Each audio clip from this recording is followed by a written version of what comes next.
Alright guys, what's the crack? In this video I'm going to be talking you through a gym program for championship. Now when I say championship I mean when do you want to peak in your year. So when you want to peak in your year is going to be totally different for different people. Sometimes in different counties the championship is set up differently and all the games are really important and they're all knockout games, so you definitely want to use that for that time period. In other counties, there's like a league phase at the start, and then after the league phase, it goes into knockout.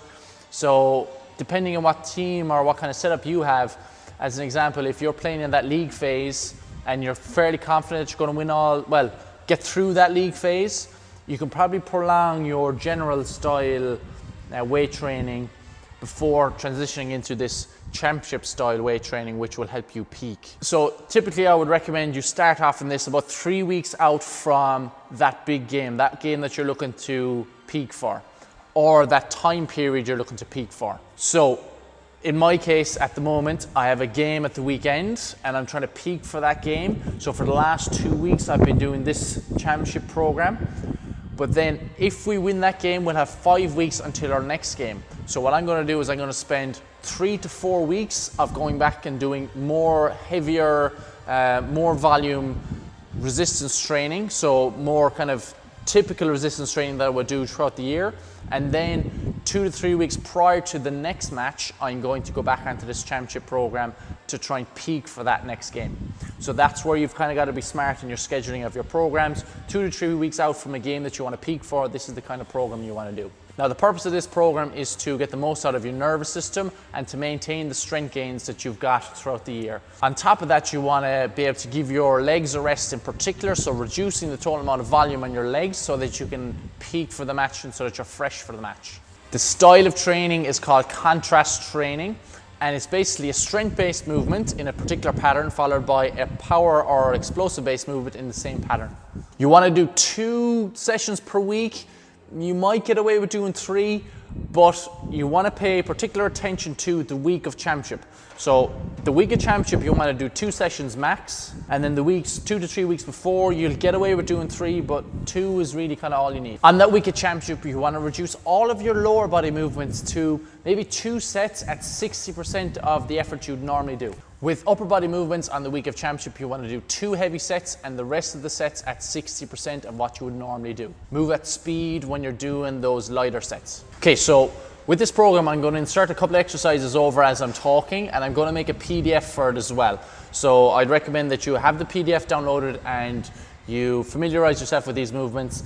Again, I'm going to give you kind of a brief overview of them, and I'm going to put in the simpler versions of them because I won't be able to coach you through these movements if they're very technical. And it's important that you do the movement correctly to get the most out of it. So on day 1, we're going to start off with a dumbbell or kettlebell squat and overhead press. Now you can also do a thruster here. So they're thruster, squat and overhead press, very similar. But the whole purpose of this is to use your hips as much as you can. So you need to explode through your hips, so you've got to be moving at a decent speed. You want to superset that with some single leg balance work and a corrective. With the single leg balance work, you're talking about finding a variation of single leg balance that's challenging for you. So that might be with a Bosu ball or a cushion. You might bring in a hand pass against the wall, or you might bring in a hand pass with a sitter as well. So again, finding some form of balance that will challenge you for 30 to 60 seconds. Now, when I say corrective, identify somewhere where you're not that flexible. So hamstrings as an example. If you're not flexible in your hamstrings, do a hamstring stretch. If you're not flexible on a deep squat, do a deep squat hold. So the corrective is something that you need to work on to improve your flexibility. By doing the balance work and the corrective in between here, what we're doing is we're giving ourselves some time to recover, because you need lots of time to recover to get the most out of that explosive movement at the start.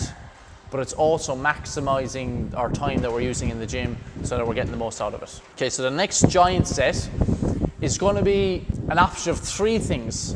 You either do a back squat, a hex bar deadlift, or a leg press. If you can't back squat, do a hex bar deadlift. If you don't have a hex bar, do a leg press. You can stick with the full back squat for the 2 weeks prior to championship. But on the week of championship, that back squat should become a 3/4 or half squat. After that, we've got a barbell bench press. After that, we're going to do an explosive jumping movement. So a box jump is a good one, or just a vertical jump. After that, you're going to do an explosive horizontal push movement, so to replicate that bench press movement, so some kind of throwing movement with a medicine ball or a plyometric push-up. The next superset is going to be an RDL. Now, with your RDL, if you're very good at RDLs and if you can do single leg RDLs, do single leg RDLs. But if you're still mastering that RDL, stick with the double leg RDL. After that, we're doing a 2-point dumbbell row. So this forces us to bring in a lot more core work. Then we're doing a single leg diagonal bound. So we're jumping out as far as we can with single leg and we're bounding left and right, followed by an explosive horizontal pull.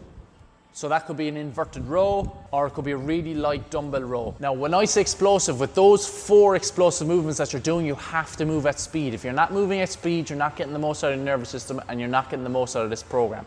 Our final group of exercises then are going to be a barbell lateral lunge or side lunge, abs wheel rollouts, mini band work. So in this case, we can do crab walks and a pull-up press. So you circuit those 4 movements together. Day 2, again, we're going to start off with an explosive movement at the start, which is going to be a high hang, high pull. Again, with the high hang, high pull, we want to focus on exploding through the hips. So take your time getting the technique right in this. You want to couple that with single leg balance work again, like the first day, and also a corrective. The next superset we're going to be doing is a hip thrust, supersetted with a barbell shoulder press. After those, we're progressing into our explosive movements. So we're going to do a broad jump, which is jumping out as far as we can, and an explosive overhead throw. Now, if you don't have access to a high space where you can throw a medicine ball really high, you can do a thruster or a push press with a lighter weight than you'll be using on your barbell shoulder press, and just move it at speed. On to the next giant set, we're going to do a Bulgarian split squat, and I would like you to do a goblet Bulgarian split squat, so where you're holding the weight up here in front. If that's challenging enough, and if you have enough weight to challenge yourself with that, that's perfect.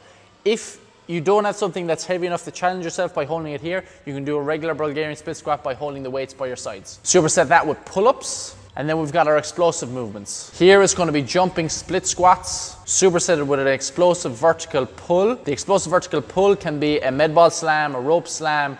It could be an assisted pull-up done with speed, or it could be a lat pull-down done with speed. Your final circuit then is going to be a diagonal cable wood chopper, Turkish get-ups. So the Turkish get-ups are quite technical, so I'd recommend you watch a technique video on those. So you can find that on my YouTube page, Coach Colm, or the Fit100 HQ YouTube page. Abs wheel rollouts again, and then mini band work. So in this case, do forwards and backwards walks. Okay, so that's your contrast program, and that's basically what I follow in the Midler Championship, and I really find it helps, it gets the most out of my training, because I'm not too fatigued for the game and I'm still nice and sharp. Again, be aware that you need to deload this program during championship week, but you can go a little bit heavier the week before. There are a couple of variations you can add in here as well, and some of the variations I like to do are unilateral movements. So unilateral dumbbell press instead of the barbell bench press, unilateral lat pull down instead of the pull-ups, or a half kneeling kettlebell press instead of the barbell shoulder press. So they're in there to give you a little bit of variety, and the unilateral movements again bring in a little bit more core stability.